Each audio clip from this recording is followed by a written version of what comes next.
Hey guys, I'm Natalie Hodge. Welcome to SnapComms, where we bring you news in a snap. Joining us on today's program is Director of Projects, Ministry of Finance, Dr. Drexel Glasgow, along with the United Nations Development Program Coordinator, Mr. Louis Thais.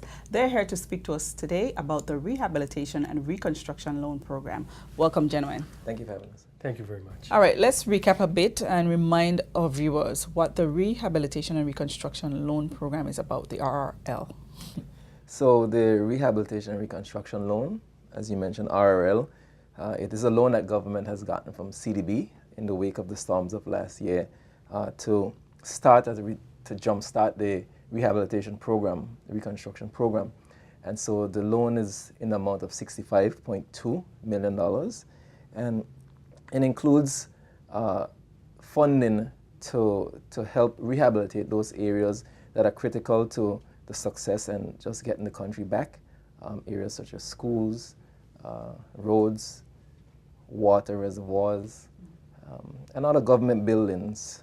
We do have a few softer sides such as psychosocial support to our teachers, and also climate risk vulnerability assessments. And how these will benefit the persons of the BVI. Of course, again, the country was devastated in the wake of last year, and coming out of at the time, the draft recovery plan was some short-term fixes that we wanted to focus on. And so we crafted this loan to focus on those projects.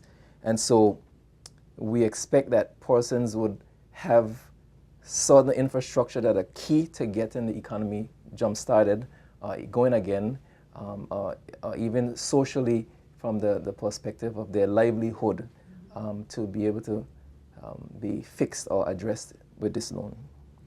In addition to what Dr. Drexel just mentioned, there's also a very important multiplier effect in terms of the economic impact of these new resources getting in to support reconstruction and recovery.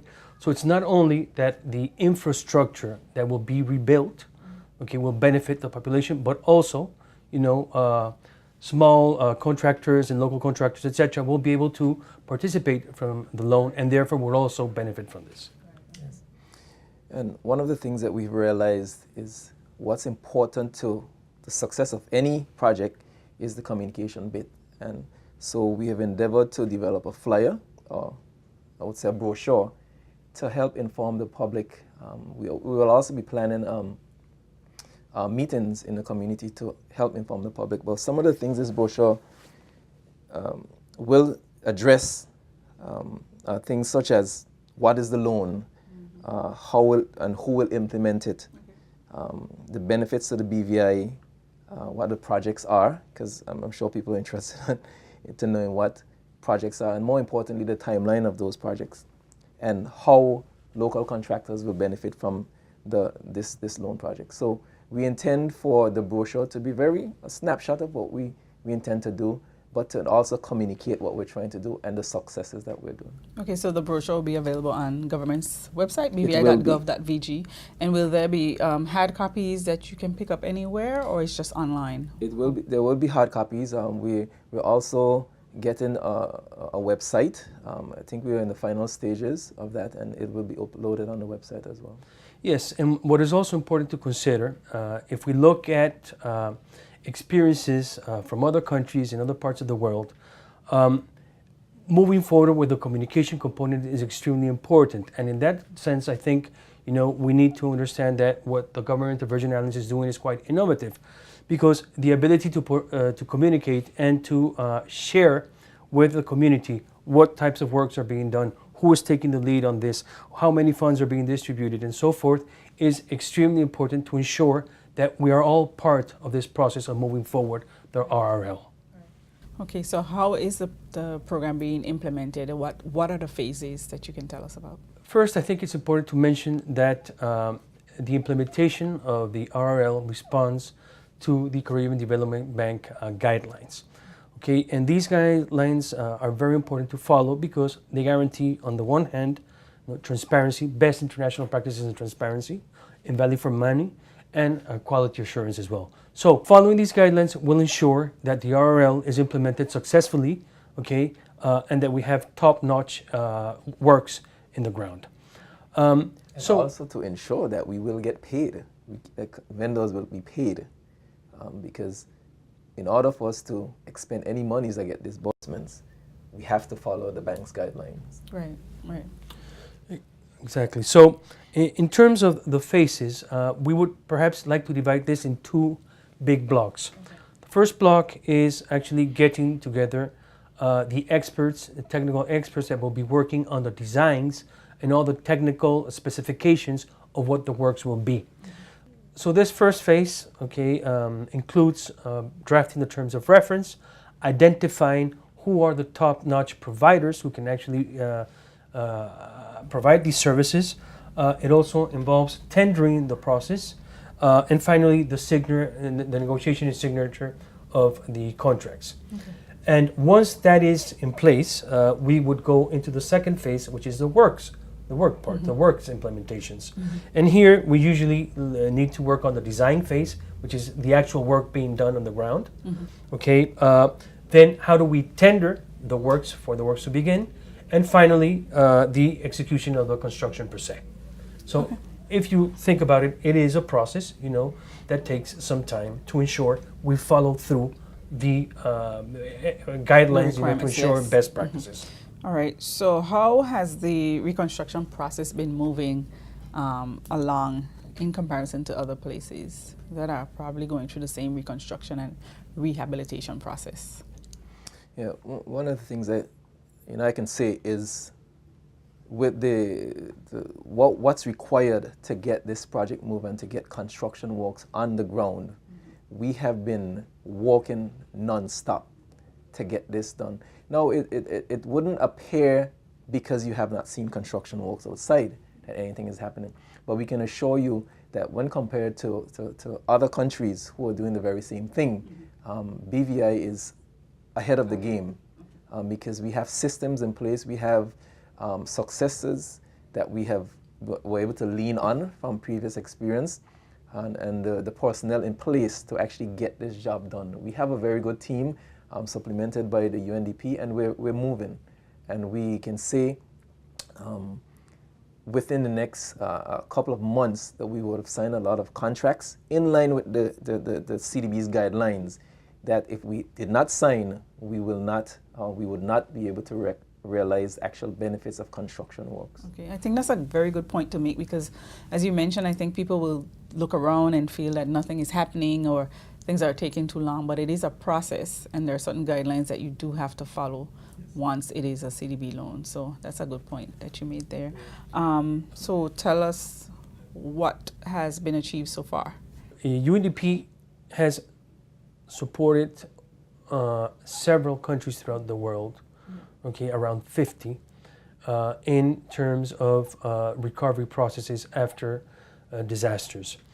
We've implemented almost $2.1 billion in partnership with different governments. And based on all the accumulative experience we have, I can tell you what is happening here in BVI is moving fast. Okay, the average reconstruction and rehabilitation process can take 3 to 4 years.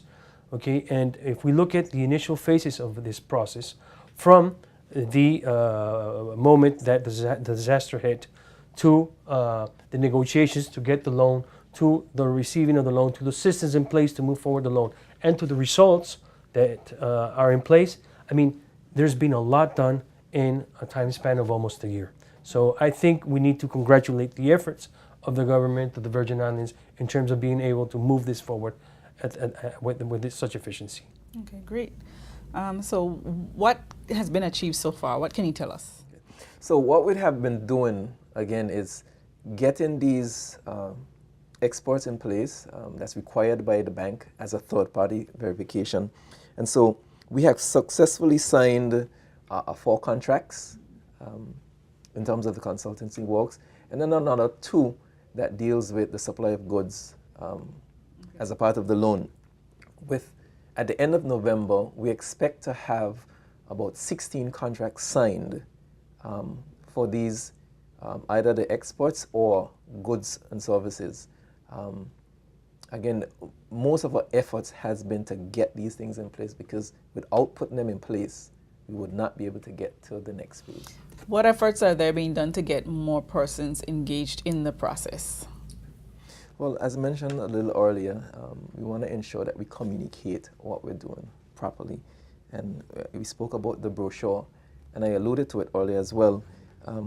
Over the next month or so, we want to go into the community and actually hold meetings. We've identified 4 locations, I think in Road Town, in East End, in Carrot Bay, and King Garden Bay.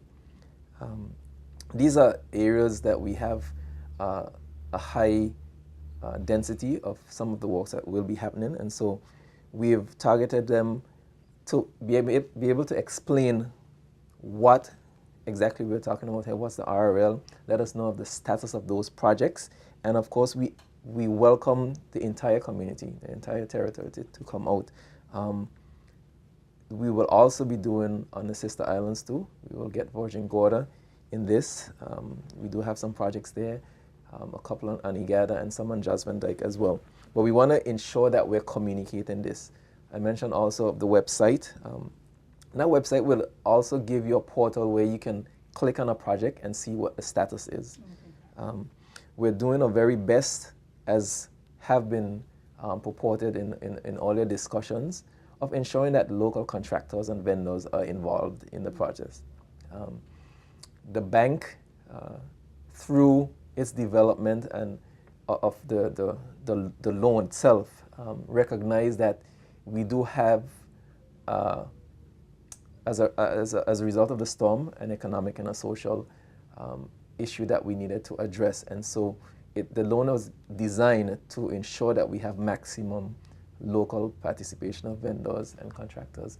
And so we've been doing things. The last time we were here, we spoke about the workshop for both government employees and also contractors. And that was very successful, by the way.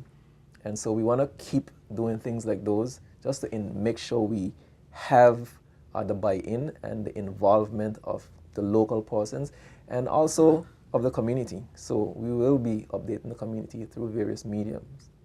All right. Well, thank you both for coming on the program to give us the updates on the Rehabilitation and Reconstruction Loan Program. Thank you again for having us. Thank you.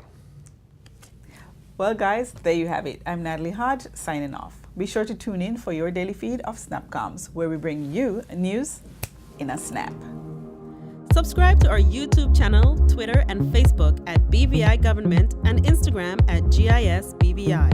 SnapComms is brought to you by the Disaster Recovery Coordinating Committee, Government of the Virgin Islands.